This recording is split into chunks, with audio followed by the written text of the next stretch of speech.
Hello, everybody. Welcome to World 101 Podcast. I'm your host, Eddie V. Thank you guys for joining us. To me, I have some great guests, or co-hosts, I should say, joining on this episode. It's the one and only Mr. Adrian Nieto, of course. What up? And our West Coast correspondent, Mr. Tony Zilakakis. Hello. West Coast. Nice. That is a fantastic intro, yes. Like I said, you still have the wonderful last name. We got a very great show for you guys. We got a good topic to discuss. We're going to be talking about Mega Man X. But before we get into that, we're going to go into our indie watch and talk about Mighty Number 9. Hey, hold on. Couple of things first, though. First of all, Larry just had a baby, baby Olivia. So congratulations, Larry. He's normally here with us, but today he's in spirit. He's taking care of his daughter. So congrats for that, dude. Like, she's good. Congratulations, Larry. Props to you and your wife, of course. That's fantastic. And we got a new email address. So, Edward, where can people find us now? You can find us at World11, that's WORLD, the number 11, podcast at gmail.com. Yeah, and we're soon going to be coming to iTunes, so yay, stay tuned for that. Yay! Yeah. So, I'm sorry about all of that. I'm just so excited about today's topic. Cannot wait to talk about Mega Man X. But first, our indie watch, we're going to be talking about Mighty Number 9. Just to give you guys some background history about it. It's being developed by Comset and Entai Creates. It's going to be published by Deep Silver. The game is created by Keiji Inafune, and it's going to be directed by Koji Imade. It had a successful Kickstarter that began on August 31st of 2013, and it's met its goal of $900,000 within 2 days. And on October 31st, it ended with $3,845,170. And they kind of added more for additional things, but there's been a kind of little bit of a controversy about it, and we have our very own Adrian to talk about that. So, Adrian, let us know, what's the controversy? So the reason why I brought this particular game for Indie Watch, which of course is our little segment where we talk about indie games that are coming or that they're out and that we're very excited to either play or we have played. We just want to talk to you about it. So the reason why I brought it, of course, because Tony and I are very big Mega Man fans. Of course, we're more of a Mega Man X fans, while Edward is more of a traditional Mega Man fan. And Mighty Number 9 very much feels. Mega Man X? Well, yeah, but you like the originals better. I like the series. I love X. Yeah, but you think it's hard. It's not hard. It's not hard. We'll get into that discussion later, but go ahead. Exactly. Anyway, so Mighty Number 9, feels a lot like a combination of what made Mega Man great, what was improved on Mega Man X, and they merged it together in a very beautiful package. So, of course, I backed the Kickstarter. I got the beta access for it. I played some of the demo levels, and I'm super excited for the game. But they've pushed the release date so many times, I believe like 3 or 4 right now, that every time I'm talking about this with my friends here in the city, they normally say who really cares about Mighty Number 9 anymore? And I do care because I'm a big Mega Man fan. But Tony, you're also a Mega Man fan. Are you are you still excited for Mighty Number 9? Are you gonna play when it comes out? What are your thoughts on that?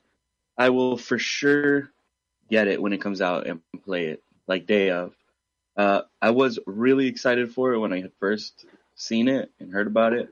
Now, the hype has dropped dramatically for me, though.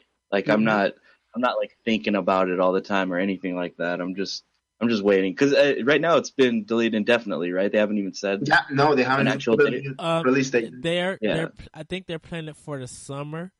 I know they said sometime in the future. I'm thinking of summer, because they're still trying to get the bugs out for it. Yeah. So now, and the bugs they were all from online, right? Yeah. Yes. Not even from the main game. So yeah, it's Whatever. When it comes out, I'll get it. Until then, I got other stuff to do, other games to play. Yeah, and it's interesting because like I still have the demo on my computer, of course, right? Like I downloaded it and I played it. I play all the levels. I've only completed 2 out of 4 levels that I think are on the demo, and like it's fun. Like it's really fun, but it's a matter of like every time I play the demo, it's like, and I can't play anything else. Like just it's like a free to play game. Like, oh hey, if you wanna keep playing now, pay money. Like I don't wanna pay money, I just wanna keep playing. The demo feels kind of like that, where I'm like, I just wanna keep playing, but you're not letting me, and it's really frustrating. And it's totally true. The hype level has decreased. I remember talking about this game like on a daily basis, as much as Shovel Knight right now. But it was just Mighty Number Nine, like all the freaking time. I remember listening to the music and the podcast they did for the Kickstarter campaign and everything, right? Like checking art, going into the forums and Yeah. stuff like that. And right now it's like, man, like am I even gonna play it when it comes out? Like when I receive everything on the mail, I'm gonna open it. I'm gonna be very excited. I'll probably take a couple of pictures, post that on Instagram, post that on Twitter, whatever, and then I'm gonna be like, all right, but I'm playing Pokken Tournament. I'm playing the latest Splatfest. I'm playing Super Mario Maker. I'm playing Smash Brothers. Right? Like it's gonna move down. Like it's moved down from like where it was before my list of games that I want to play right now to like the bottom right now. It's like I'll probably play Fire Emblem Fates first. I'll replay Earthbound on the Nintendo 3DS. So it's kind of sad, really, and considering how the Kickstarter was handled, right? Like they did everything right. Like they did a bunch of updates, but not too many updates to be annoying. They ran a podcast on which they were answering like fan questions and stuff like that. They had like a day for Fan Friday. They had their own hashtags, their own like emoji and everything that they were using.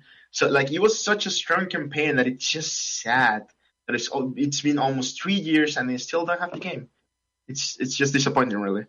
But do you think that because it's a Kickstarter project compared to a company project, like a publisher's project, that they're gonna run into these things, and with Concept not being a big team, they kind of have to work through the issues because they don't want to release a product that people have invested in with all these bugs, and you see all these complaints. What I think that they could have done was kind of the same thing with Splatoon or Smash, where it's like they can release the main game and just have the online portion that has still buggy, have it be locked, and then over time it's just like, okay, a couple of months down the road when it's fixed, it's put up an update. Yeah, exactly. It's exactly like that. Like for me, like I want to play the main game right now, and I want to get used to the main game. I won't even touch the online for like 2-3 weeks, maybe even a month or so, because like I want to get used to the levels. I want to get used to the layout of everything, to the bosses, to the techniques, to the powers that you upgrade, to all those things before I go and I call Tony and say like, hey Tony, this is happening. Let's go online and let's speed a couple of levels, right? So just like release the single player, like literally just call it Mighty Number Nine single player campaign, and then release the multiplayer, and that that's gonna bring people back to it, right? Like it's gonna be like, oh, the campaign, the multiplayer for Mighty Number Nine now is out. I'm gonna go back to the game, or I'm gonna finish it the main story first, and then gonna play the online, right? Like it's gonna bring that fever of wanting to come back to the game, like Splatoon does with its Splatfest, right? Like every time a new Splatfest is announced, everybody just goes back into Splatoon and plays like crazy. They level up their gear, and then they get ready for the Splatfest during the weekend. It's gonna have the same effect, but they don't want to do it for some reason, and I'm pretty sure there are legal implications and blah blah blah. And as a game developer, I shouldn't be giving them too much. Everything. I think because of all the investment people have given them, they want to give them a full project. If they promise an online mode at a day, the release of day one, they feel like they gotta meet that requirement. of releasing it that online mode on day one, because you got to think about it. Like, you don't want to have a game that's halfway done. Like, look at Street Fighter V for instance. If that was a Kickstarter project and it released the way that it was, folks would have been way pissed off. That's true, I guess. You know, and you know, this is Keiji Inafune. This is the spiritual successor to Mega Man. So, you know, people who love the Mega Man series, they're hungry for this. They really want it. And you don't want to get a project, you don't want to get a game like this that's like broken or having problems, because then people are going to rage and get upset. You know, yes, there are people who don't care about the online mode. That's fine. But if you're charging $15 for almost a 2-hour game, people will be upset about that. Well, that's why I was saying, like, to have the online to be locked, or whatever's bugged, to have that be locked. I don't know what the online is going to actually be, if it's going to be competitive or co-op. But, yeah, have that one locked. That way no one's actually angry about it. Because, look at, like, this Pokken tournament. I finished the story mode, or whatever you want to call it, single player, and within, like, the first 2 days. But I didn't even touch the online until after I had played through it, because I wanted to have the mechanics down, you know, and like that's how I would play Mighty Number 9. And I feel like waiting so long since the game had been announced, yes, and people to see like the art and all that, the things that get you excited for it, waiting so long after that, and people are going to be like, oh, that game came out, when did it never came out?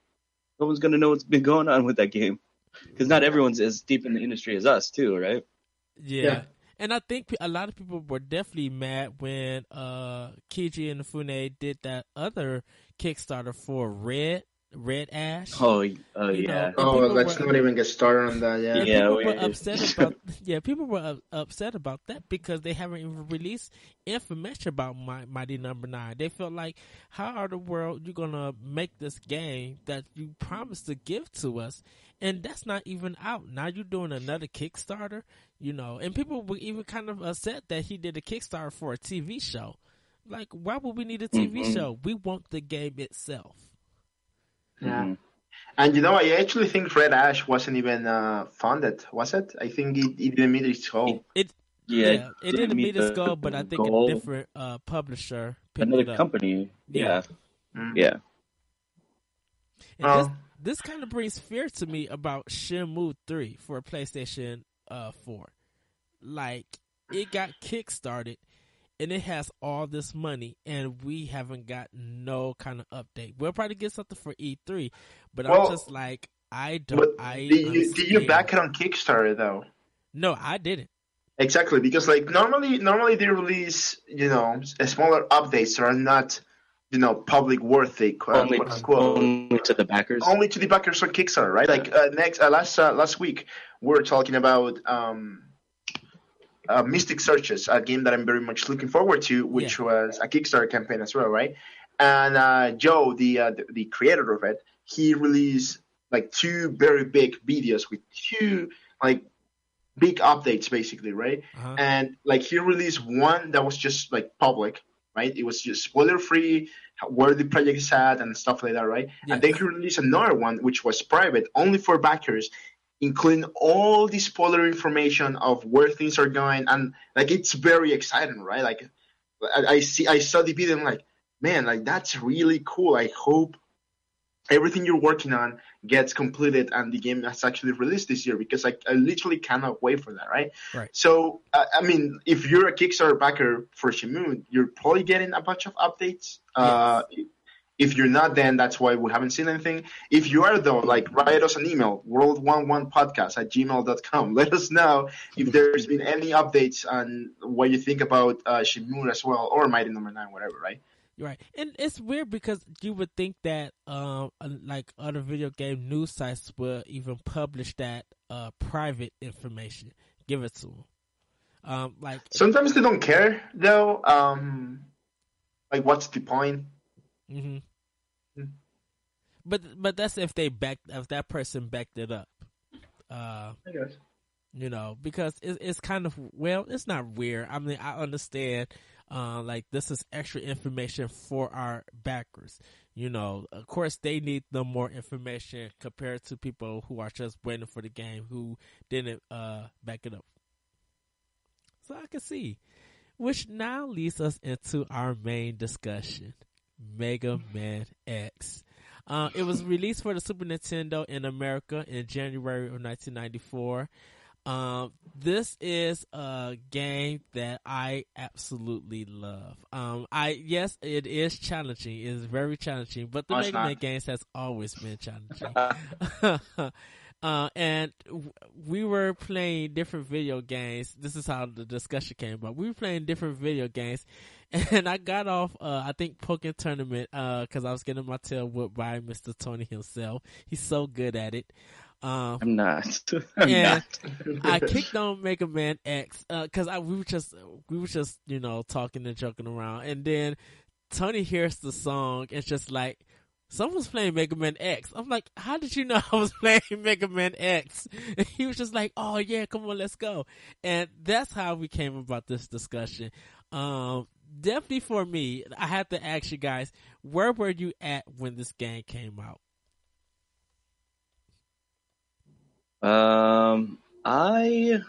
Wait, what do you mean? Like, how did we first get it? How did we first play it?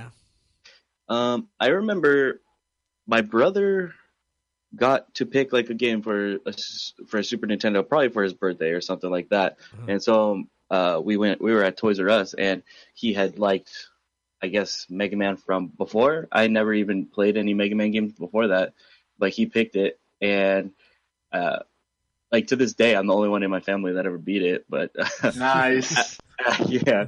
And now it's like nothing for me, but yeah, I got, my brother got it for his birthday, and I ended up being the one that fell in love with it. Sweet. Wow. In my case, my cousins, Miguel and Ruben, they were very much big gamers when I was a kid, right? They were 5 years older than me. And of course, when I was a kid, Mega Man, I think the first time I saw it, I was 6 years old.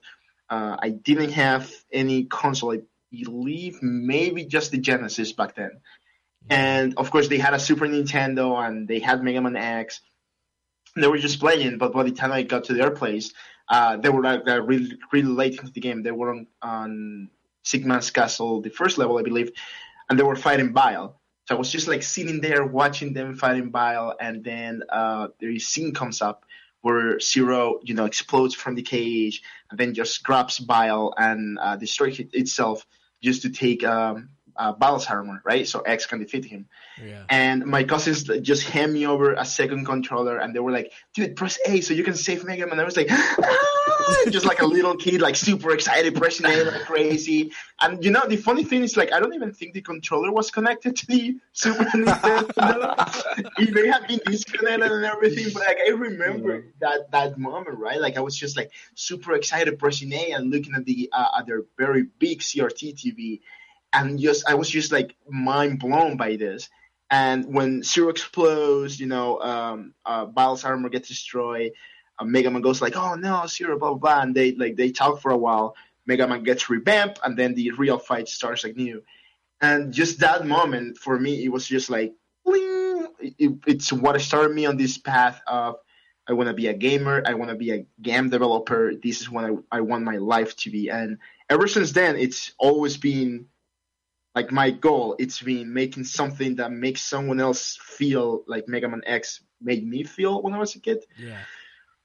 And the weirdest part is, though, like I didn't play by myself Mega Man X until I was, I was probably like 14, 15. So like almost 10 years after the fact, right? And I played it. 2004? And I remember being very bad at it, and like I practiced, of course, and I got really good at it. And now, of course, like me and Tony can just on one sitting. Like, how long did it take us to get to Sigma last time? I think it took me like 2.5 hours, Tony, something like that. How long did it take you to get to Sigma's Fortress? Yeah, just to defeat the 8 Robot Masters, basically. Probably like 40 minutes. Mm-hmm. it took me like an hour and a half because I kept dying. I was out of practice. But like it was fantastic, right? Like it was like it's a game that it's so like near to our hearts that we can just sit down, talk about anything, and we'll just like play and kill stuff, and then complete the game, put it down, and it's like, all right, what are we doing now, right? That game, I had just played it through like 2 days before or something. I can't remember how many days, but I had just played it through just because I didn't feel like playing anything else. I could pick up that game anytime and just play through it, and I'll have a blast, and then I'll just go about the rest of my day. What I know. Yeah, and the Go ahead. sorry, Adrian. the fantastic thing is that Tony and I are very much alike. Like it's so weird. He's Greek, but I'm Latino, but we like the same things, and like we're like each other's spirit animal. So it's super great, right? And Tony's one. It was the first person I knew who loved Mega Man X as much as I did. So it was fantastic to meet him. But now I also know Joe, who is Camille's fiance from the Simon's Gate podcast. So go listen to that as well. And he's also a very big Mega Man fan, right? And it's fantastic how the three of us, we have like different ways to approach the game, right? Like I got to Shield Penguin first, while Joe, I think I may be really wrong about this, but Joe, I think he goes to Flame Mammoth first, if I'm not mistaken. Where did you go first, Tony? Storm Eagle every time. Storm Eagle, yeah, exactly. See, so it's like they're very three different paths, and there's no right or wrong. It's just this is how we feel the most comfortable doing stuff, right? Yeah. I think it's just great. Well, I know for me, definitely I was in 8th grade when the game came out. I didn't end up buying Mega Man X2 probably a couple years later. It was at my local rental place, like a few blocks from my house.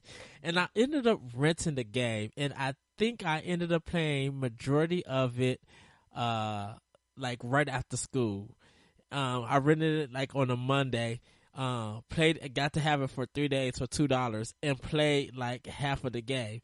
And I did get to Sigma, but I never got a chance to beat them. Still to this day, I haven't really beat the whole game. Now that's not saying that I'm a bad gamer, or saying that the game is too difficult. It's just that every time I'm trying to, learn the patterns and like dodge and stuff, I still just get hit. And I think Mega Man X2 spoiled me with the air dash. We'll probably talk about that later. And I just really, when I play Mega Man X2 and go back to Mega Man X, I'd be like, dang, I need an air dash in this game. And we're going to talk a little bit about the additions of it. But yeah, the thing about Mega Man X that I definitely love Mega Man X. The thing that stands out to me is the bosses, and once again, we're going to talk about that later. But sometimes I want to play the game just to fight the 8 bosses, and then I'll cut it off. Like, sometimes don't even care about finishing the game. There's something so good about fighting those 8 bosses and going through those levels. But just to give more of a background history, Mega Man X was developed by a team at Capcom, which had worked on the long-running Mega Man series for the NES. Lead artist Keiji Inafune recounted that the development of Mega Man X required a lot of brainstorming for a storyline and content, where the team's goal was to branch out from original Mega Man games while still maintaining their fundamentals. And a little bit about the story of Mega Man X is that Mega Man X takes place in an unspecific time during the 22nd century, 2120, and approximately 100 years after the original Mega Man series. A human archaeologist named Dr. Kane discovers the ruins of a robotics research facility that had once been operated by the legendary robot designer Dr. Thomas Light. Among the ruins, Kane finds a large capsule which contains a highly advanced robot with human-level intelligence and emotions, and even free will, the likes of which the world has never seen before. Light had wished to instill within his creation reasonable sanity, good nature, and understanding of the more controversial aspects of human morality. The robot was buried while running a 100-year diagnostics program to assure these features. Kane spends the next several months studying the robot, who was named Mega Man X, or simply X. Kane decides to duplicate X and, within several months, completes the first replicate android or Reploid, a robot who can think, feel, learn, and grow exactly like a human. Within the year, the design is standardized and Reploids are mass-produced. However, with the free will given to a Reploid comes the possibility of criminal activity. Such rogue Reploids are branded as Mavericks by law-abiding citizens. And that's how we ended up getting like Sigma, who is the main villain in the game. My first question that I really want to ask you guys is do you think the game should have had more changes instead of just the regular regular stuff? They added like an upgrade level for you to get hearts, stuff for a suit so you can get powerful and be stronger. Like they treat it like an RPG game. Adrian, you was talking about that earlier in the week, how they added all these mechanics. But do you think that they could have added more to it? Tony, I'm gonna let you take this one. Okay. Honestly, after playing the entire series, I feel like the first one is the perfect bare bones version of the whole series. It's the perfect one. Like the soundtrack number one is like the best. But see, I know I had to actually answer this first. No matter what, when I talk about this game, I always end up going to the soundtrack. You weren't even asking about the music. But sorry. Okay, yeah, the gameplay. I thought that it had pretty much the best way to change from the original series, actually. I didn't play any of the original games really until after. I had already played through most of the Mega Man X series. And just to give you a heads up about that, in the regular Mega Man series, if you play 1 or 2, you only had shoot and jump. You didn't get the slide until Mega Man 3.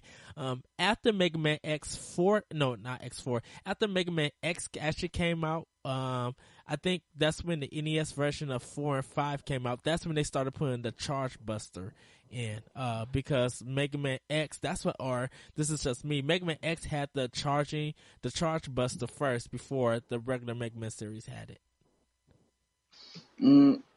Is that real? I thought that Mega Man it's 4 or 5, yeah, because Mega Man never charged in the original series.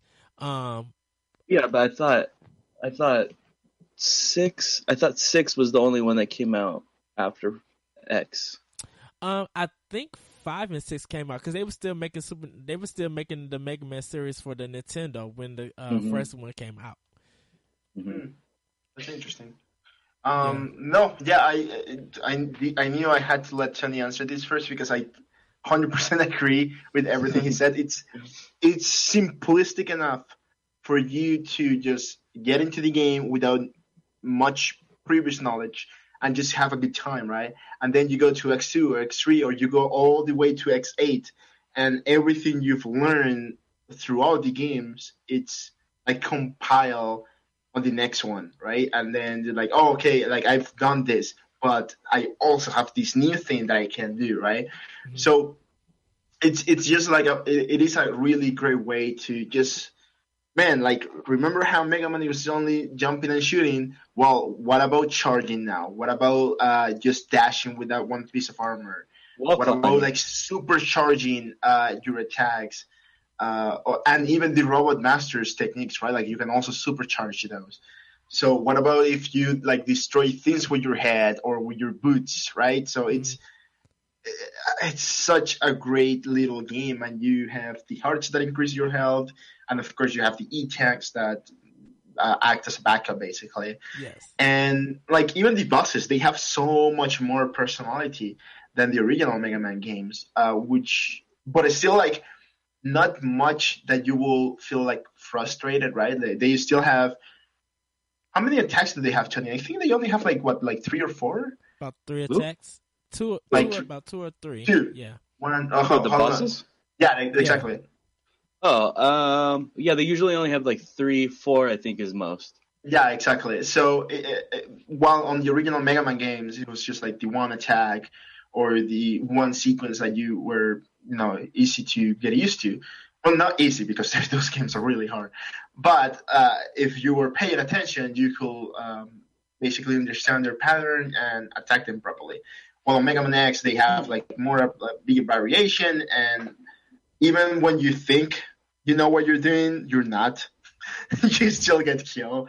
And it's just like I just think it was interesting. But yeah, it is a bare bone structure of what the game direction was going to, and it's magnificent. It's like very simplistic, yet challenging, and it is the perfect entry point. Like most games, like we're talking also about Earthbound earlier, right? Like Earthbound, there is Mother 1 or Earthbound Beginnings, then there is Earthbound or Mother 2, and I think like Earthbound or Mother 2 is a lot easier to get into than Earthbound Beginnings, just because Sure. Yes. like story-wise and mechanics and stuff like that, and it's not as grindy and stuff. Well, like yeah, man, like Earthbound Beginnings, like I was playing it. Holy moly, that game is hard, right? And and the thing about Earthbound Beginners is that you have to think that when it came to Japanese made games like that stayed in Japan, their RPGs are always harder than America's. Yeah, exactly. Dragon Warrior is a good enough example. Trust me. Yeah. So like a lot of people say like, oh no, like Mega Man X, it's a lot easier than the original Mega Man games. That might be true, but is that a bad thing? I don't think so. No. I think it's great. It's like it's challenging yet not frustrating. Like I was playing Mega Man 1 right on my 3DS, and like man, I kept dying. I was like, well, you know what, whatever. I'm gonna shelf this for a while and come back to it later. While Mega Man X, I died. Oh, whatever. I'm just gonna dash like crazy and speedrun this to get to the part I died, and then finish that part and continue. Well, so I know definitely for me with Mega Man X, they changed the way that you did the Paper Rock Scissors elements, and the reason why I say that is because Chill Penguin, he's ice. So if you get the ice thing, you would think that would work well against fire, but it doesn't. How does ice work against fire? I always thought it was opposite way. It'd be fire works well on ice. Exactly. Because they kind of match, because the thing about it is with ice, if you throw it, it turns into water. Because the way that they use Launch Octopus, they don't actually use him as like a water-based attack. No, yeah, he's actually like Napalm, or no, Napalm Man was like a fire attacker. Yeah, trying to think but anyway, he's just he's like Search Man from Mega Man 8, where he's like gun. He's like a gun guy or something. Yeah, exactly. Yeah. Like missiles is his weapon, not water. My favorite thing about the enemies is though, like yes, you can.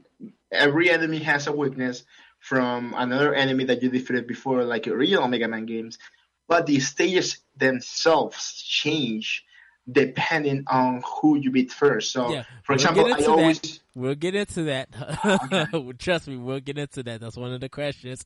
So hold that thought real quick, Adrian, because we'll get right into that. Does the game seem less challenging now compared to the first time you played through it? Oh, of course. We've been playing it for 10 years or more. So, of course, the question? Does the game seem less challenging now compared to your first playthrough? Like, when you first played it, did you think it was difficult? When I was a kid, up until I found out that a friend of mine also had played it, I actually thought that game was impossible. Really? Yeah, I don't know. It was so challenging. For me as a kid. That just tells you how horrible of a gamer I was as a kid. But yeah, I thought it was like, I thought, you know what, I thought it was similar to like the difficulty of Castlevania. Wow, But that's very hard. then my friend like showed me, he kind of explained to me how the boss's weaknesses work and things like that, because I didn't even figure that out very well. I thought some of the bosses were weak to the X Buster. I thought that neutral weapon was their weakness. I didn't understand how it worked. Imagine me trying to play Pokemon like that.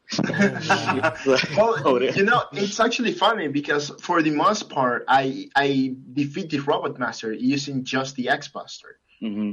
I think maybe because the way I go around is each boss stage. I find myself using the X Buster a lot easier for the first 3 or 4, and then I start using weaknesses against each other, right? So yeah, like I mean, that's something else. I had that knowledge, dude. Like I knew from my cousins, like, hey, no, some weapons are stronger to other bosses and stuff like that. But I was just too stubborn, and I never figured it out by myself, and I was just like, nope, just shooting. Although I do remember the first time, and I know I'm skipping ahead everywhere, but that's fine. Oh, that's fine. Go ahead. The first time, and also I feel incredibly terrible because when I was playing recently with Tony and Edward, I forgot that was the technique. But the first time that I discovered a spark mandrel is just completely useless when you shoot ice at him. Dunking ice, yeah. Yeah, dude. Like the first time I did that felt so freaking good, and yeah, it was just something that I forgot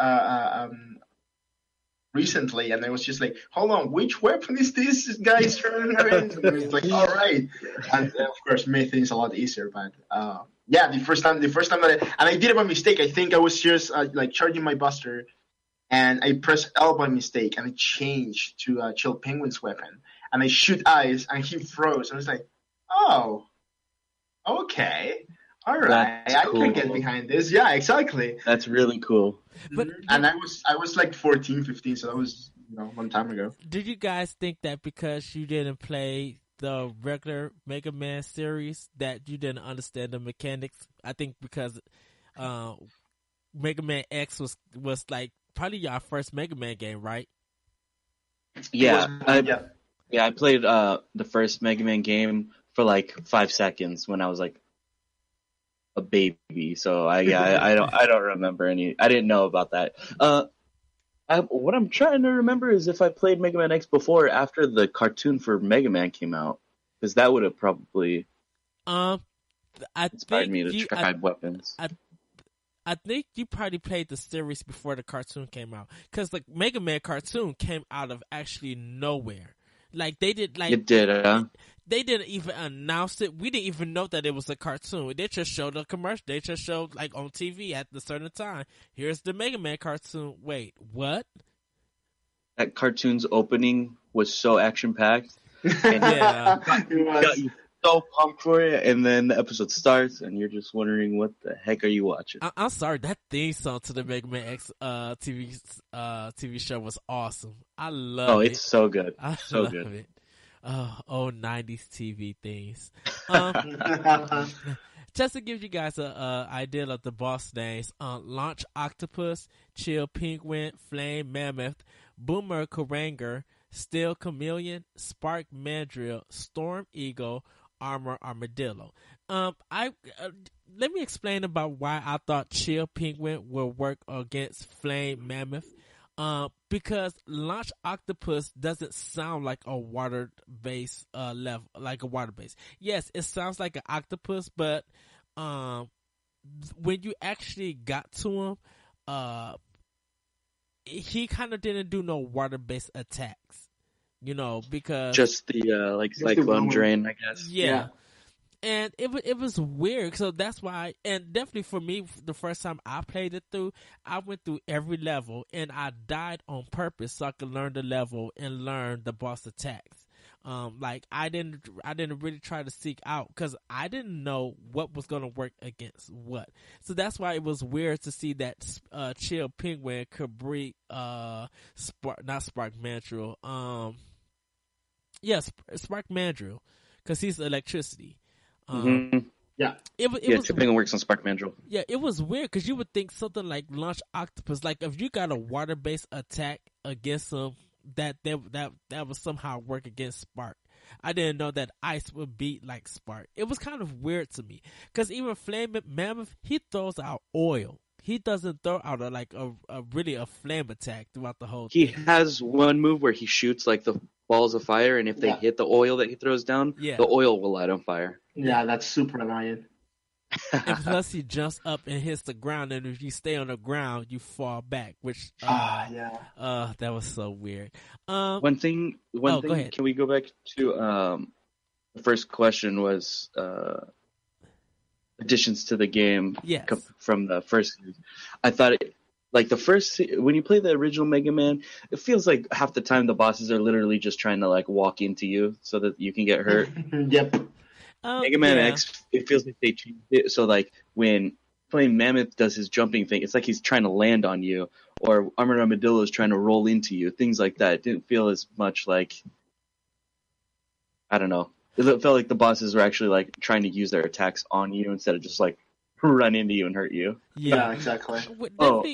Well, see, with the original Mega Man, that was more of you're in a room.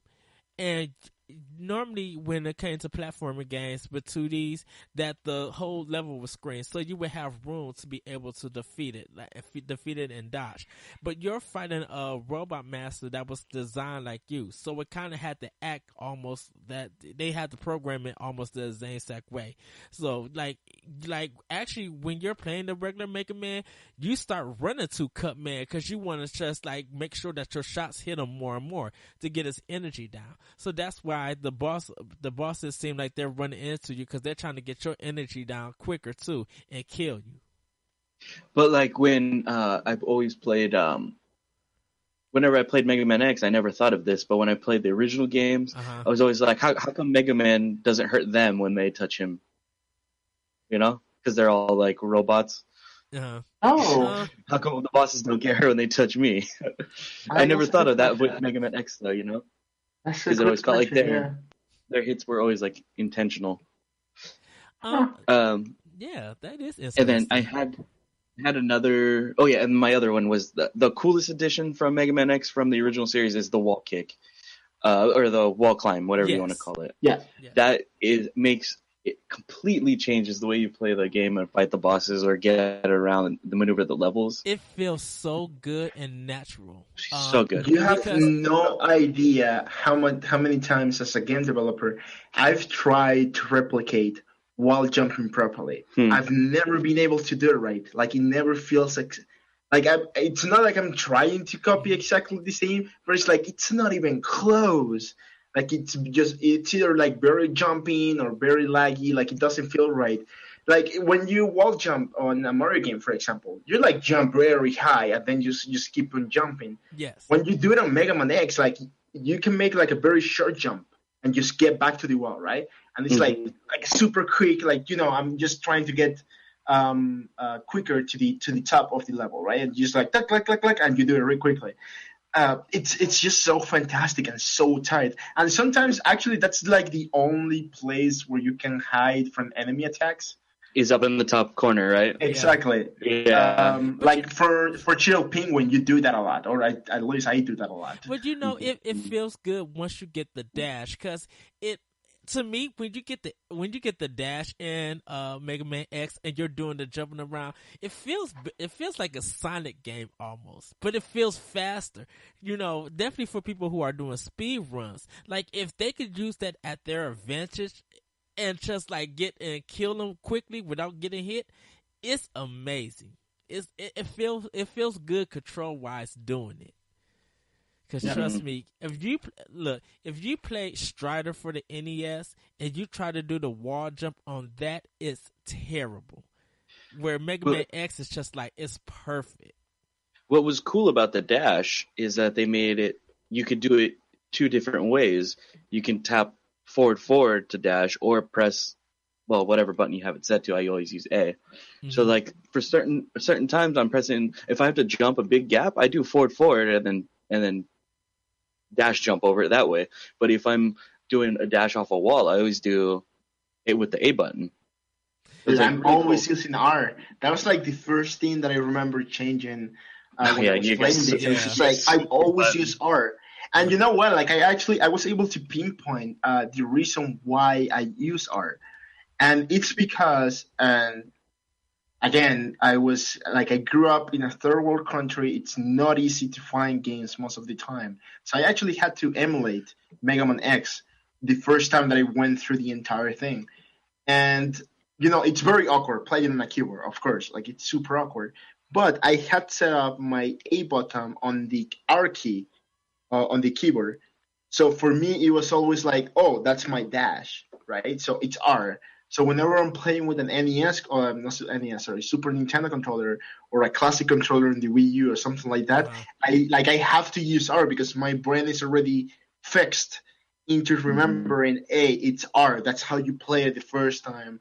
So I have to use R all the time, and it's like a weird thing, right? Like how my brain is just like.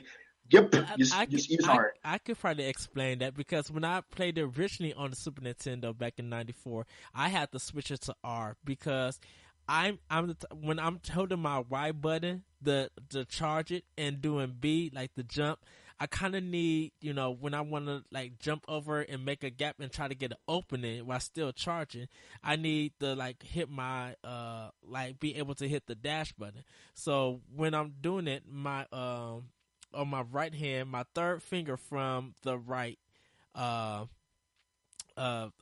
finger from the left, I'm sorry, of my thumb is underneath it's on top of the R button. So I was able to jump and dash with that to get out the way. And it just felt comfortable to me. So that's definitely for me. That's why I did it. Like I wasn't able to use A compared to something like Super Metroid where I had to have the dash button on A. Oh, yeah, that was awkward too.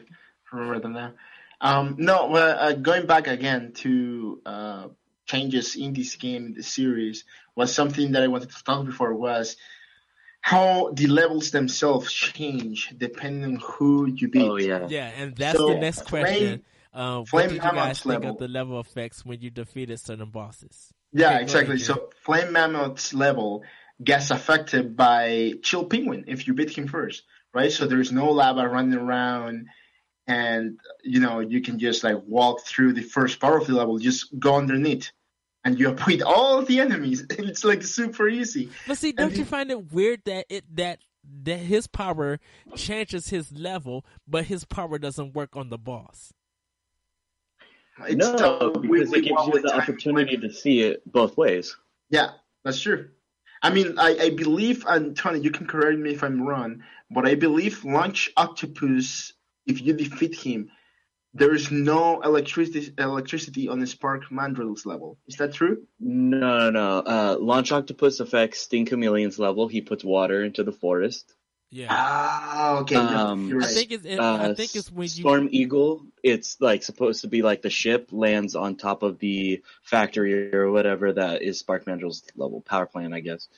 Like the ship from the boss fight lands on the power plant. Right. Yeah, kills the electricity like that. Mm-hmm. You're right. My bad. So that was like a very interesting mechanic. Yeah. And again, I always defeat Chill Penguin first, right? That's always my go-to. So the one time that I remember not defeating him first because I wanted to shake things up a little bit, I went to Flame Mammoth's level, and there was lava, and I was like, wait, what? Like, how long has this been here? Like, I don't remember this. Total mind blow, right? It was so weird, dude. Yeah. Like, I was just like, hold on. I never understood what Flame Mammoth's level was because I always used to do Chill Penguin first, and I was like, wait, I thought it was like clay on the ground or something. Yeah, exactly. Then I played it before. Yeah, it's supposed to be like, I don't know, like extinguished. Snowed in or something, yeah. Yeah. And that actually happened, I was going to ask you, Adrian, if this ever, or Edward, if it ever happened to you guys, where you couldn't get an item and you couldn't figure out why. I always used to do Launch Octopus, Boomer Kuwanger, and then Sting Chameleon. And then one time I tried to do Sting Chameleons, and I couldn't figure out why I couldn't get the heart in his level because you need the water to get it. And I couldn't figure it out why. I never noticed I never actually noticed that the level had water added to it. I think once you start seeing the levels, like how they look after you beat a certain boss, because they never told you what happens. Like there's no cutscene showing what level got affected after you defeated a certain boss. Mm-hmm. You just have to go to a level and just hope for the best. Like they just never told.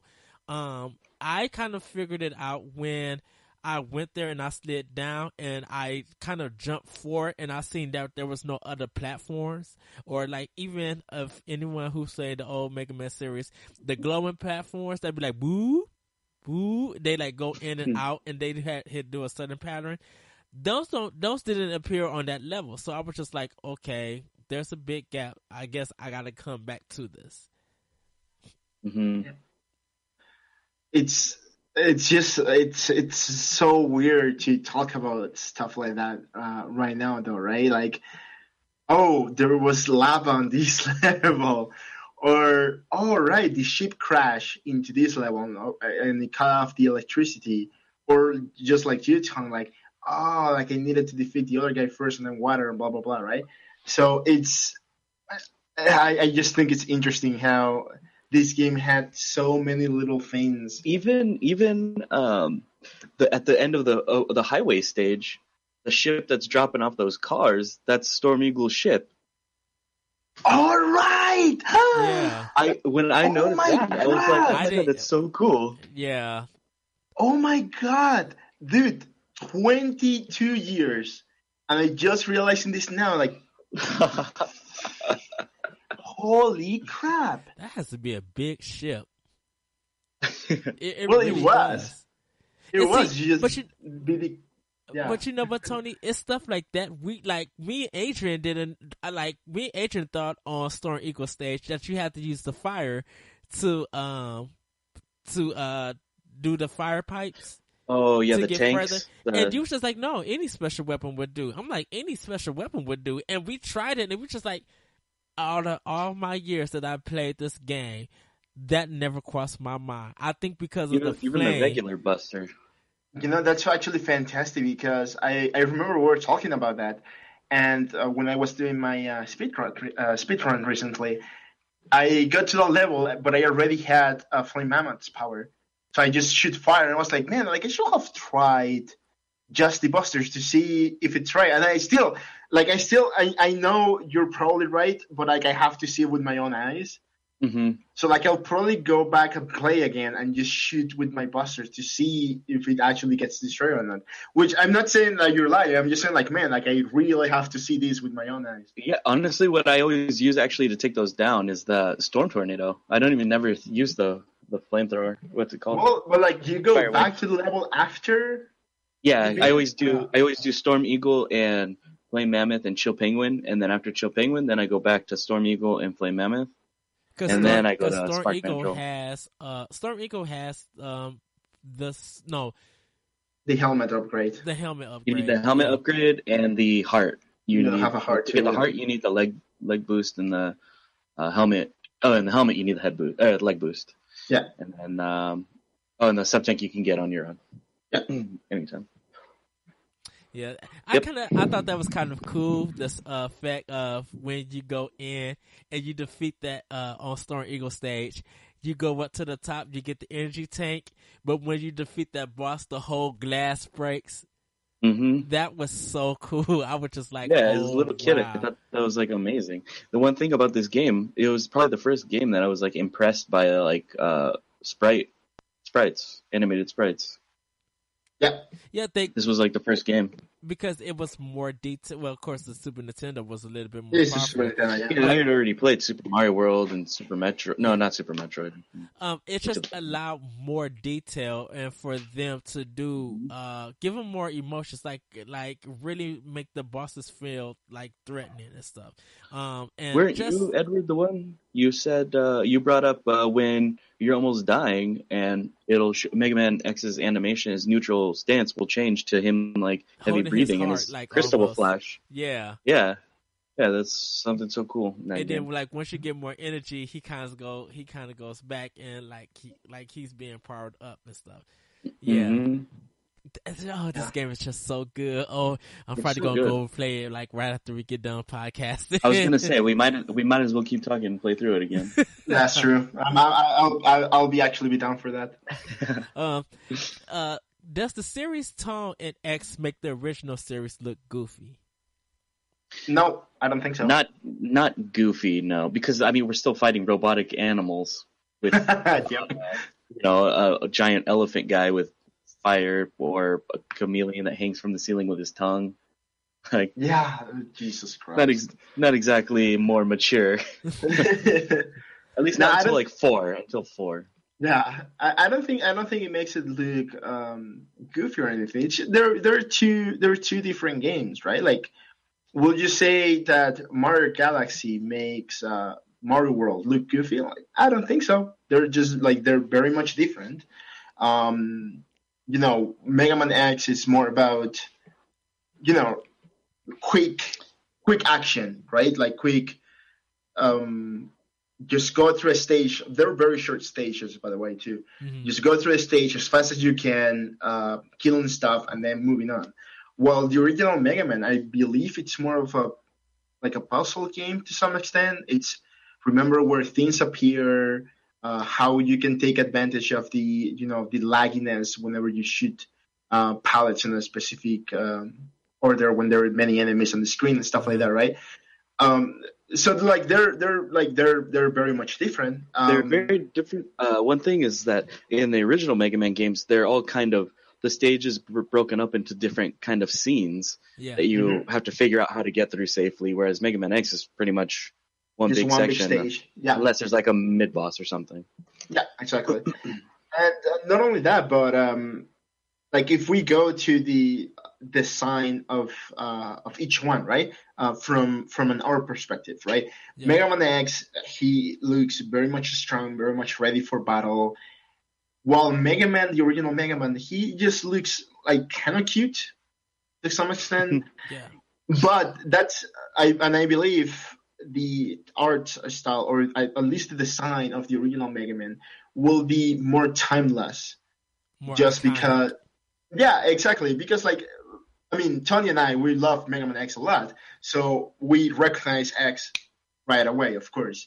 But some people don't, right? Like some people will say, like, whose helmet is that again? But you see Mega Man, it's like, man, right there, right? Like the Smash reveal was a good example, right? Yeah. When the game starts and you start hearing the like the sound cue, you're like, okay, that's very like I've heard this before. And then the camera starts to zoom in, and you see his legs, and you're like, that's Mega Man, right? Like just right there, it's the original Mega Man. Well, I think with X, for most people, it's a bit harder to get right away. What I was gonna say actually is like that the reason why Mega Man X is blue is so that people would recognize that it's the same character, not the same character literally, but it's like very similar. Originally, Zero was supposed to be the main character. And it was a big change. Actually, it was Keiji Inafune who made the design for Zero. Yeah, and then he felt like he wanted to be the main character. Yeah, and then he was like, "Oh, this is a big too big of a change. People won't know this is the Mega Man they grew up with. So let's go back to the drawing board." And it was someone else who did the design for X. His name is escaping to me right now. But in an interview, Keiji Inafune says that, well, that's why Zero has all the cool stuff. And I was like, yeah, you're right. Yeah. And actually, even the story, the more, if you play through like the series, it starts to revolve way more around Zero than X. X is kind of just there. Exactly. X's big thing is like, why do I fight? Why do I fight? Yeah. Well, Zero's got all kinds of things going on in his head. Yeah, dude, Zero was created by Dr. Wily, for those of you who don't know. He was able to fight against his programming, and he became a Maverick Hunter, right? Yes. I think he's kind of reprogrammed or something after Sigma defeats him. Well, it's because they take him away instead of killing him. Well, it's weird for those who played the regular Mega Man series. you would get Proto Man, and people thought that Zero was the Mega Man's X's Proto Man. And that's how Zero actually became familiar with a lot of people. For those who played the older series, because you could have played, of course, you can't play Proto Man in the Mega Man series, but he was like always there, like in the adventure, like starting from 2. And then when Mega Man X came, I guess they just had to give him like another side character. Because I never thought that Zero was supposed to be like the main character. I always thought that this is Mega Man and it's just a new version of him. Seriously, the coolest character ever. That's why he's always my favorite video game character. I pretty much play him in X5. Like no, we're not getting into X5. But I'm saying, but hold on, wait, calm down, y'all two. I'm saying when I play, because y'all about to get ready to like, no, but when I do play X5, I like his attacks in X5, so I play most of him in X5. That's me. From X4 on, I always played as Zero. Yeah. But actually recently it was from what is this game called?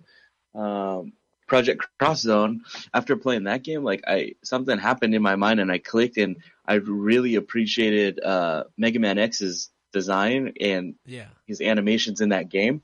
And I kind of really like just the normal blue Mega Man X, not with any of the once he gets the armors, Yeah, then I don't like it anymore, but yeah, I really appreciated his design too. I don't know, his white armor on the original Mega Man X is actually I'm really okay with it. I think it looks cool. Of course, the classic is always the classic, and that's why it's fantastic. Yeah. But no, it's actually funny that you mentioned Project Cross Zone.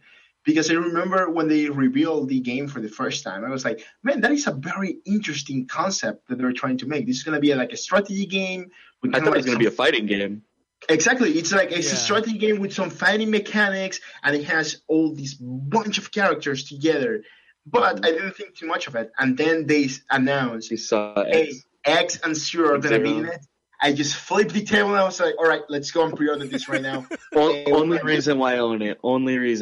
Exactly. Did you buy the second one? No, because I didn't finish the first. Exactly. I haven't finished the first either. But I think I'm going to pick it up because it's kind of hard to find the first one nowadays. I'm like, you don't want it to happen with the second? Yeah, exactly. So I think I'm going to, bite the bullet, spend the $50 and get it and, finish the first one and then go back to it. I don't think if you do it, then I'll do it too. Is it out yet? Is X2 out yet? Yeah, it came out. Did it come out last month, Adrian? I believe it was. Yeah, I think it was February. Yeah. Yeah. Oh, I have to check my store. I haven't seen any copies. I don't know why I didn't get any because we got started already. Yeah, because nobody bought the first one at my store. Like they didn't buy it until it came out to 1999. Like didn't nobody touch it. Yeah, it wasn't very popular. No, it wasn't. Even though it's a fantastic game, right? Yeah. And the first run is so freaking good. I mean, they took sprite animation to like a whole new level for me with that game. When I was seeing, and there's so many different characters, right? Like you have like real life looking characters like Dante from Devil May Cry, with some very goofy characters. Like I believe is it Trombone there from Mega Man? Trombone's in it, yeah. Yeah, exactly. She's like whatever. Yeah, exactly. So like you have two very much different characters art-wise, and they made it work on this one game. Also, the music. Oh man, no, sorry, we're getting distracted. Let's keep talking Mega Man. I know X. we're talking about a completely touch on the music for Project X Zone. Well, no, I just wanted to say the music on Project Cross Zone. It's just fantastic. They have so many good remixes of these songs, right? The one for X is really good, but the one that I like. Sorry. Oh no, go ahead. I want to hear yours. The one that I like the most is Ken and Ryu's. Oh my god, Volcanic Rim, that remix they're using for that game are so good. I remember for the longest part, I was just like, using Ken and Ryu all the time on the front lines just because I wanted them to perform their ultimate and like use the attack and the music cue will play. Just because of that, like I used them so many times because of that. Yeah, I did the same with Mega Man with X and Zero because they used one of my favorite songs, which is the beginning level from X4. If you play as X, they use that theme for X and Zero some of the times when you use them, and like that song just gets me pumped. So good, so good. Well, just got a few more questions. Why haven't the X series got a 9 or 10 sequel? Do you think the series should return to a Nintendo platform? I don't know if it should return to a Nintendo platform. It should just return. Yeah, if they came out with one, I would buy whatever it's on. Yeah, if I'm actually, you know what, I was talking with a friend, coworker, a couple of days ago, saying like, it's kind of hard to justify spending the money for a console when you're only gonna play the one game, right? Dude, if Mega Man X returns as Mega Man X9 on PS4 or Xbox One, you'll see me buying the stupid console day one. I don't care. Yeah. Actually, I'm gonna go even beyond that. I'm gonna say if it comes to the Vita, you'll see me playing with the Vita all day. Don't say things, Adrian, because if it comes true, then I'm gonna get mad at you. Oh, dude, I'm sorry, but you know how much I don't care about you. But why do you guys think that the series haven't got a 9 or a 10? It just dropped in popularity as the series progressed. Four was probably the highest. Yeah. Then and you can even look at how much effort they put into the games. It's not a lot after X4. X4 probably got the most attention. Then X5 was garbage. X6 was not even a year later was released. Mm-hmm. It was X7. Play X7. Edward, have you played X7? Not yet. I got to buy the PS3. I challenge both of you to just play through it once. I'm gonna give it a try. I have it on people. When it originally came out, I never seen a copy of it. Like 7 and 8, I didn't see it. Actually, I think after 5 came out, I didn't see a 6, 7, or 8. I like GameStop and them wasn't carrying it in our series in our area. Mm. So and it's actually it's quite sad because I really like X8. I played X8 is really good. I was just thinking about this though, like X8, that was over 10 years ago. Mm-hmm. Like for 10 years we haven't seen another X game. Like it just died, right? It was such a big part of my life, and then just like it's gone. I mean, originally it was supposed to end after X5. Oh, really? I didn't know that. That's why they made the Zero series on Game Boy Advance. It was supposed to pick up where 5 left off, and after Capcom made them make X6, and Inafune got all mad and had to rework like the story in the Zero series. Also, the Zero series is fantastic. So go and play that. It's pretty good. It doesn't feel the same. I love these Zero series. We can talk more about it later, but another day or something. Is X7 and X8 that was PlayStation 2, right? Because X6, yeah, and actually in between them was also the RPG that I was going to ask you guys about. Oh, that one. Oh, that's Command. Yes, I haven't played that one. I have that on GameCube. I need to buy it on GameCube. Yeah. I haven't played through it all. No. I ended up playing like Zelda and Tales of Symphonia, and I didn't return to it. I have it. I just need to play. I just need to buy it. If they have it on PSN, I'll probably rebuy it and play it there. It's not the worst RPG. No, it's not. It was kind of cool. I think you just gotta learn. It's a decent RPG, and it makes it even more fun that it's Mega Man X in it. What was the one that they treated like it was a Metroid game? Oh, that's ZX and ZX Advent. Yeah, those continue after the Zero series. Yeah, I have them both. I have them both good. too. Yeah, they're good. They're not great. They're good though. They're good. Kind of hard. They're really hard, especially the first one. Challenging. That was weird. Especially the second one. Really? Like, man, I beat the second one. Now fine. I couldn't beat the second one. I beat the first one. I couldn't beat the first one. Did, we should exchange notes or something I then. know. do they work in the Metroid formula, the Mega Man games? Do they work I very well? I hate the environments of those games. I feel Yeah. like it's super hard to remember. I can manage Planet Zebes from Super Metroid, no problem. Those two games, I get lost very easily. Everything, it just doesn't feel like you're in a different area all the time, or like can't understand how the map is even laid out. Yeah, it's very weird. It doesn't really work all that It has well. a really weird map, if I remember correctly. I'll have to seek a copy of that. I hate that about some of the games that you guys play, and you can find easily available in your store. Most of the games that I do want to play, they don't come to all my stores, and then GameStop will only get one copy, and they sometimes refuse to do a reorder because they believe nobody's gonna buy them. I'm like, I wanted this. Well, you should have pre-ordered. You wasn't doing no pre-orders on the game that I want. Yeah. Let's move on though, because we're running out of time here. The last question. X2 and X3 continue to add more mechanics to the series. Were those two improvements over the first game? To some extent, I'll say. Just the gameplay mechanics you're talking? Probably overall. Let's go with overall. Well, yeah, some of the mechanics, and then just like maybe, do you feel like they were a little bit like Mega Man X was the foundation, and 2 and 3 were kind of like the better of them, or do you guys think that Mega Man X will always be like the best out of the series, or they're just better out of this? I would say Super Nintendo series, 1 to 3. The first one is definitely my favorite of the three, Yeah. but I don't think. Yeah, it's probably the best. X2, it feels like that game is super easy. That one just feels like X2 always felt like it was just a super easy game compared to the first one, and then X3 feels like that's the hard one. Yeah, I don't know. I also think X2 is a bit harder, at least for me.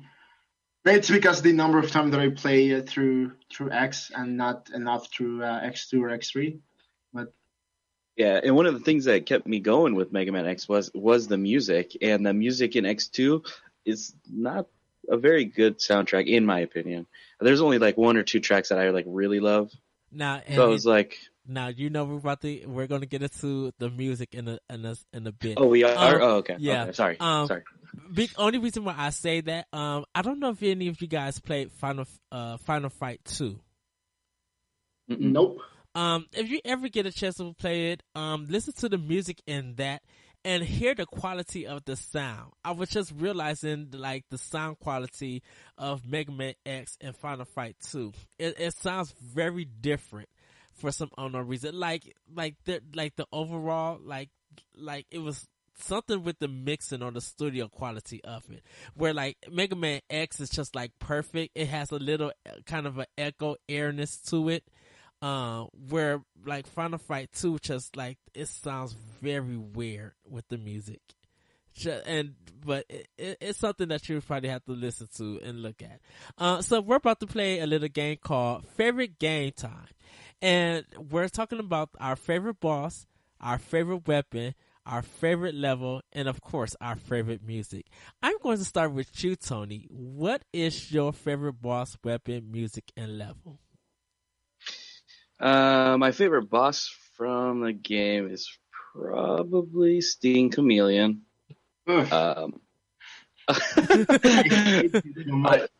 He's like, I don't know. I thought he was really cool. Favorite weapon is, that's hard because like utility wise, it's gonna be between the Fire Wave or the Storm Tornado. I'll probably go with Storm Tornado. Favorite track was next, right? Favorite level.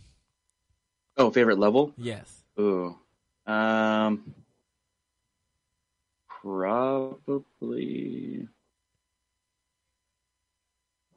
Ooh, that's a hard one. Oh, probably Armored Armadillo. That's like that's a really fun one just to ride around on Yeah. the carts or whatever you want to call You can those. also get the Hadouken there. So Oh my god, We'll address that's why I that hate too. that level. We'll address that. We'll address that. And we didn't even talk about the replay. Replay being able to go back to the level and replay. Because you didn't see that in the regular Mega Man series. We'll address that before we end the show, though. But go ahead. And your favorite music, your favorite like track in the whole game. The music is so good in this game. If I have to pick one, it's between Spark Mandrill and Flame Mammoth's themes. Really? They're both so good. they're really good though. Yeah. I know everyone always thinks of Storm Eagles. That song that song is like overplayed to me now. It's like really? yeah, it's probably that's interesting to hear that you say that, because I thought it would be something else, and I'll explain why later. But you got anything else? Anything more? Like all I was gonna say is like you can see me freaking driving on the freeway jamming to the soundtrack, and I'll be just so into it. And then I'll probably end up playing the game when I get home whenever I do that. Which is probably gonna be after this podcast too. I'm definitely gonna play it because Adrian, favorite boss, weapon, level, and music. So favorite boss, really, really thinking about bosses, I will probably have to give it to a Storm Eagle, just because I really like his design. Uh-huh. He's not really challenging though.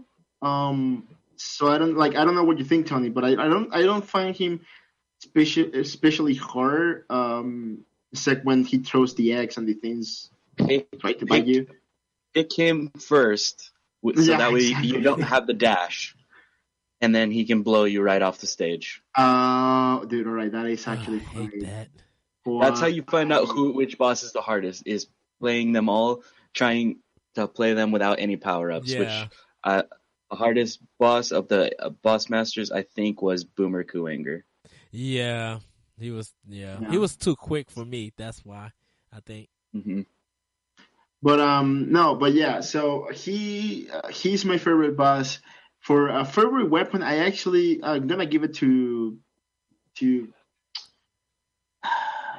I forgot his name now. Chameleon. Chameleon. Sting Chameleon, yes, but only when you charge it, because you become invisible for a second.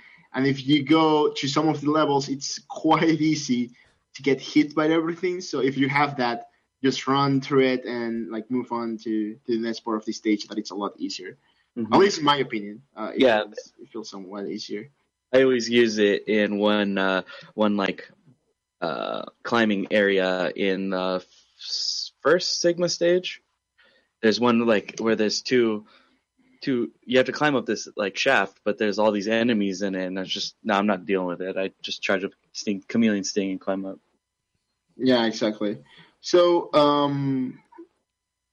that's my favorite weapon. For music is the interstage. Oh yeah, so good. Interstage. I was actually trying to find the music track on my phone, and I thought I had it, but apparently I don't. Or maybe I do. I can't be bothered looking for that right now. But that is just an amazing track, and maybe it's because the number of times that I restart. Yeah, exactly. Like I restart. I mean, the first level you have to play it every time when you first start the game. You can't avoid that, right? So maybe it's because of that. Maybe it's because of the number of times that I try stupidly to defeat Bile on the first level. And you can't, of course. I mean, it's just impossible. So, like, I would reset the console just to play it over and over and over and over again. But I don't know. There's something magical about that. I think it sets the environment of the entire game with just that track, right? This is what you're signing up for, and it's about to get real. So that's why I love that track so much. Mm-hmm. As for level, maybe Launch Octopus, even though I died on that a lot. That I like stupid that it. fish. That Yeah. blowfish. Well, no, I died. I didn't even die against him. I died with the stupid with the spikes at the Yeah, beginning. the submarines that suck you in or blow you Yeah. out, blow you Yeah. away. Like the one with the spike pits. Oh my god, that's the only time probably throughout the whole game that's where I'll die. It's so stupid, but yeah, and I keep dying there. But I like being able to do a very big leap and go like everywhere, like because when you're jumping on water, of course, so, like you just fly everywhere. Yeah. And there's like a little secret there where you can get one of the hair containers. I remember the first time that I discovered that by mistake. I just thought it was great. I was like, man, like this is really cool. I didn't know this was here, and it was like a really cool, gaming moment. If we have some, so that's my favorite level for sure. All right. My favorite boss is definitely Chill Penguin because he's the easiest to beat. But I will say I do like Lunch Octopus. I like how when you meet him, one of his tentacles points you down, saying that you're going down. It was just like those little things. I just thought that was so cool. Favorite weapon, it has to be my favorite weapon. It has to be let's see, Flame Mammoth, because like when I have the flame out, it turns into Contra for me. So I like the flame is kind of the machine gun, and I just mow down folks without worrying. I hate when I have it and I got the charge shot, I can't do it no more because it starts charging the thing. I'm like, dang it. My favorite level is Armadillo. I love roller coasters, and that level makes me feel like I'm on a roller coaster. Even though it got some slow down, I just like going through the mind things, and you got to jump at the right time to make sure that you don't stay on it or you'll die. Favorite music is definitely Armadillo. Yeah, that's another good That song. track is amazing. I just love rocking out to that. And I do got to give a shout out. Even the title song to Mega Man X. The opening theme. Just the title of it. I'm like, this thing I forgot about that. It's so good. It just starts off kicking tail. I'm like, oh yeah, I'm in for a good ride. The Mega Man X soundtrack is so good. So good. Yeah, but hold on. Yes!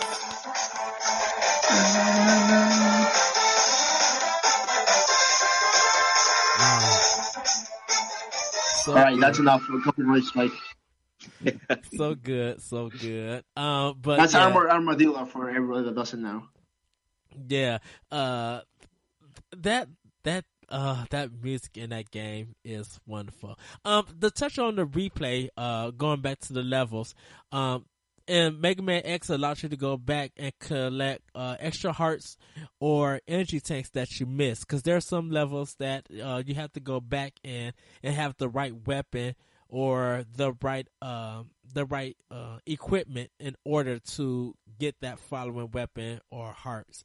What did you guys think about it? The replay menu, or even the password. This password, this one does numbers. Back in the regular Mega Man series, they did red or blue dots. But in Mega Man X, they do the numbers. What did you guys think about the replay and number system? The password system, like, I remember having like a piece of lined paper and I'd write down all the passwords just so I could always pick up the game from wherever I want. Yep.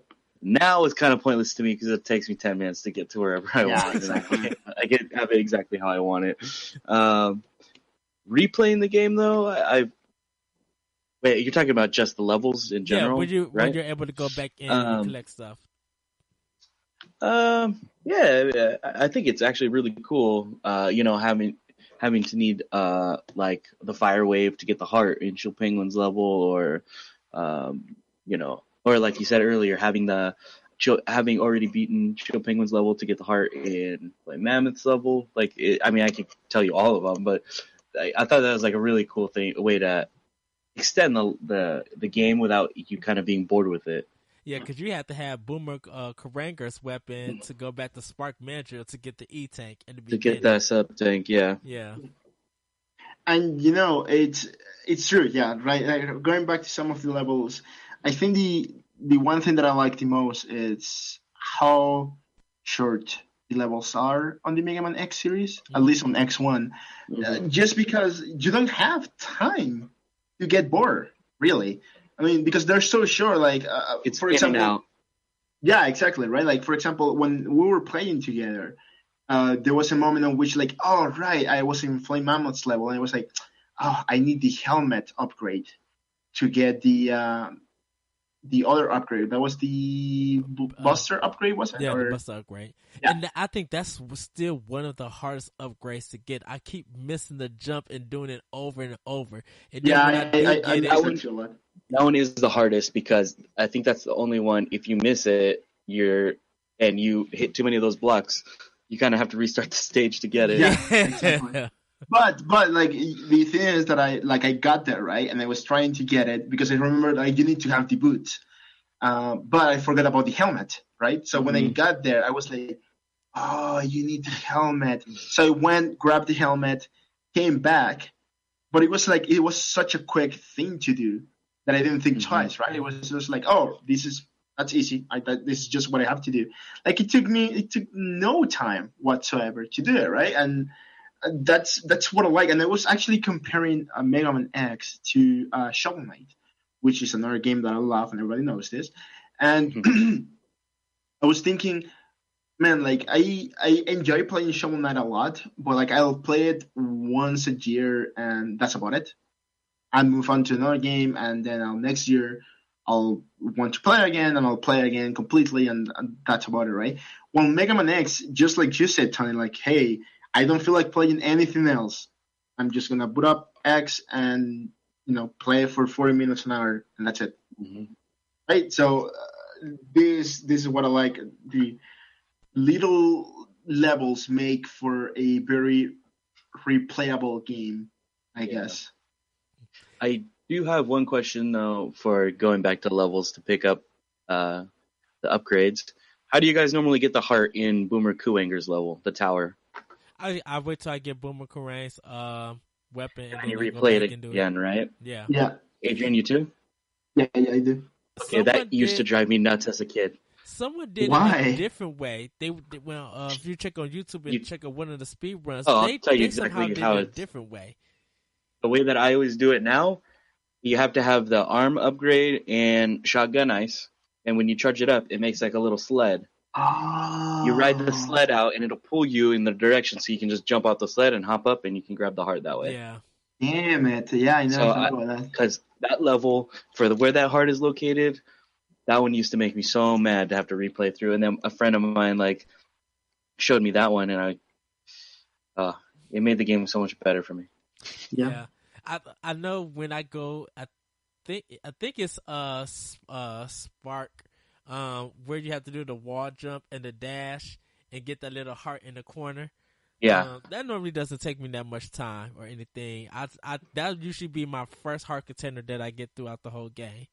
And because if you play Chill Penguin first, because usually I'll start it with Chill Penguin and end with Chill Penguin. Because once I get Flame Mammoth's weapon, I go back in and destroy the little ice thing, which for years it took me a while to even know that was under it. I used to just beat the game with only collected 7 hearts.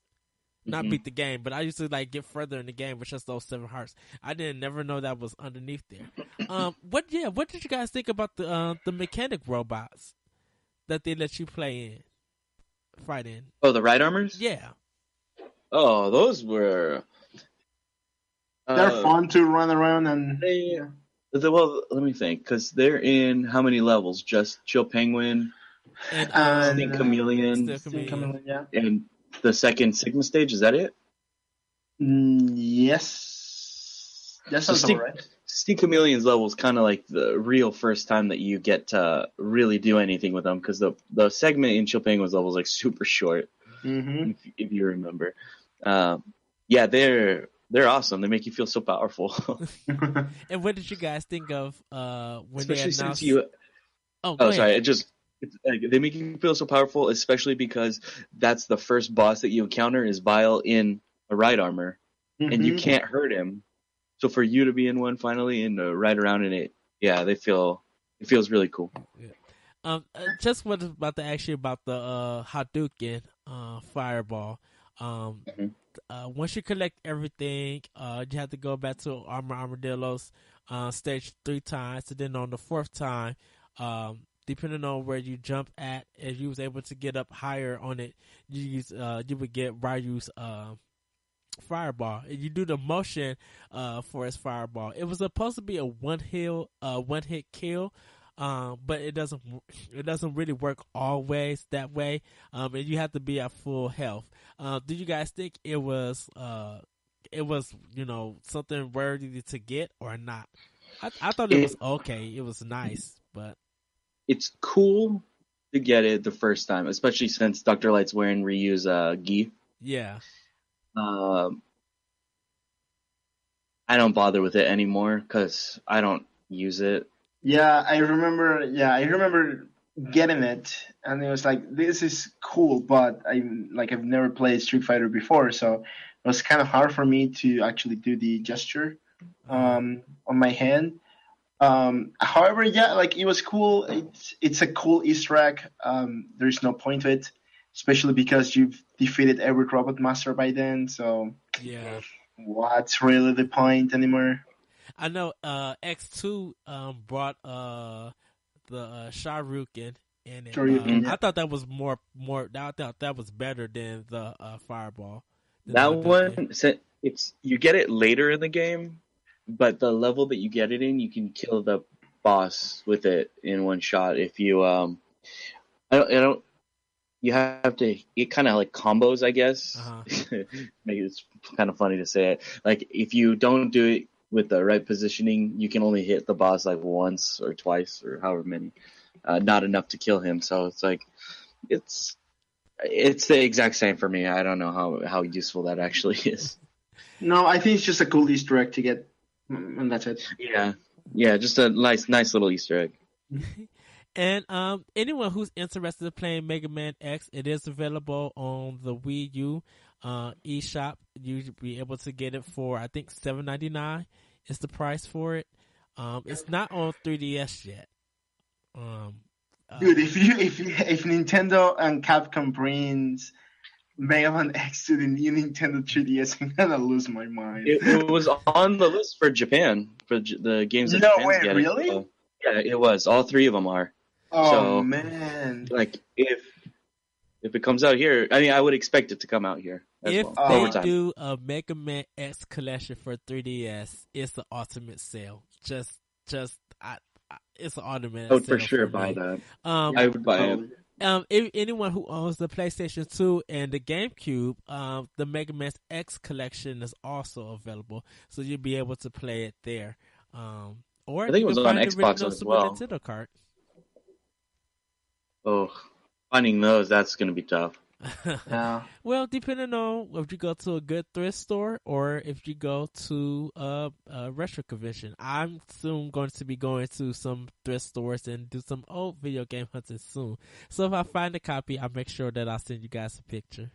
Thank you. I'm sure. I know I'll get some comments after that. Yeah, for sure. Yeah. But Adrian, starting off with you, did you want to plug anything?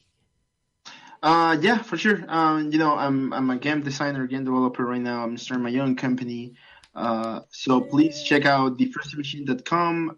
We're posting news and stuff like that all the time there. Follow us on our social media so you can see some of the cool stuff that we're working on. Actually, this is quite exciting. On Wednesday, I'm gonna be on the DNA podcast with Corey and his friends. Yay! So yeah, I'm gonna be talking about game design and Tuna Cycle and the First Machine and stuff like that. So that's really cool. I'm very, very much looking forward to that. I love podcasting, and those guys are doing some fantastic things. So yes, they are. I'm very excited. Yeah, I'm very excited to be there. So yeah, check that out too for sure. Oh, of course. Follow my social media if you want to. I'm Bojox everywhere, so that's BOJOXZ. And yeah, just follow. I use Instagram a lot, I guess, and about it. So. Tony, would you like to plug anything? If this is anyone's first episode that they're listening to, please listen to another episode that also has Larry on it, because you three do a great job on this freaking podcast, and it's awesome that you guys asked me to be on it. So I would plug this podcast. Well, Awesome. thank you for being our West Coast correspondent, our co-host Yeah, for yeah, yeah. tonight. Thanks. It sounds so good, though. West Coast All correspondent. right. That's Need to get a fantastic. shirt. Exactly. I host a I host a podcast called Optional Opinion. You can find that at the Anomalous Radio Network.podbean.com. You also can find it on SoundCloud. I do writings for Optional Opinion on IGN.com under Anime, ENIME. You could check me out on Twitter at ThatRetrocode, ThatRetrocode. If you want to email this show, you can send an email to world11, that's just us, 11 together, podcast at gmail.com. Also, check us out at the Nintendo Voice Chat Video Game Book Group, NVC Video Game Book Group. Every month, we're playing an old Nintendo game that we vote on, and this month we are playing Pokemon. We'll soon be having our discussion, so next month we're thinking it's going to be Donkey Kong Country. We shall see. I can assure you it's gonna be a stupid Donkey Kong Country. But Everyone change your votes. we shall see. So we're doing that, and next month is my birthday, so I will be trying to do something special. Hopefully I get some more streaming equipment and start streaming games. Nice. And be able to start that other series that I've been thinking of doing. But thank you guys for joining us. Have a great week. Have a great weekend. Thank you, Tony and Adrian, for just nerding out about Mega Man X. I just sat back here really and just these guys know the ins and outs of Mega Man X, and I'm just so happy geeking out with you guys because you know that the ins and outs of it. But that's our show today. We should see you guys next week with another episode, and we are out. Bye. Bye.